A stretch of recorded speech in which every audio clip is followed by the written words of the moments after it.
Hey guys, how's it going? My name is Adam. Today I'm gonna show you how to see private Twitter account without following. So first of all, go ahead to your app store. And what you're gonna do, you're gonna just go ahead, go ahead to your browser. And what you're gonna do next, you're gonna just go ahead and says, can you stalk a private a Twitter account without following?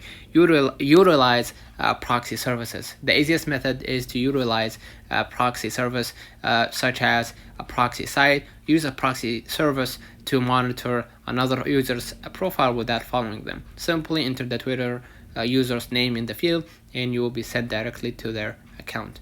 So this is another way of doing it, but of course it requires a third-party app. So let me know in the comments if this video helped you. Don't forget to like and subscribe. Turn on the notification bell to receive every video we upload. Thank you for watching. See you in the next one.